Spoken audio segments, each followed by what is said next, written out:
రాను, నీ మీద నుండి తొలగిస్తానని ప్రభు వాగ్దానం చేశాడా? అవును. ఎవరు వారు?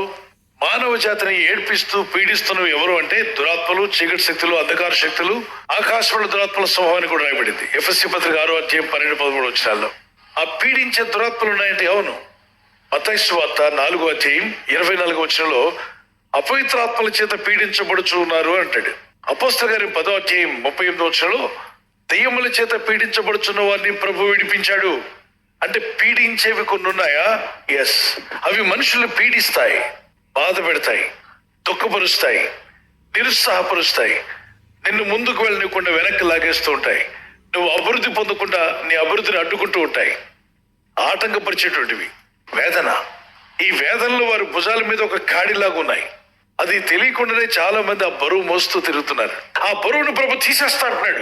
చాలా మంది యేసు ప్రభు వారు మనల్ని పిలిచారు, రక్షణ నడిపించారు, కానీ యేసయ్య మీద వారి అంత భారం మోపడం బాగుండదు. కాబట్టి మన బరువు మనమే మోద్దాం, మనకున్న సమస్యలు మనమే మోద్దాం, మనకున్న ఇబ్బందులు మనమే మోద్దాం. యేసయ్య దగ్గర మాత్రం ఆదివారం వెళ్ళి ఇదిగో ఇలా ఇలా అనుకొని వచ్చేద్దాం. అవునా? యేసయ్య ఏమన్నాడు తెలుసా? నా బిడ్డలరా, ప్రయాసపడి భారం మోస్తున్న సమస్య చేయాలని నా ఎద్దుకు రండి, నేను నీకు విశ్రాంతిని ఇస్తాను, శాంతిని ఇస్తాను, సమాధానం ఇస్తాను. అందుకే రమ్మంటున్నాడు ప్రభు. ప్రతి దేవుని బిడ్డకు శిలువ దర్శనం ఉండాలి.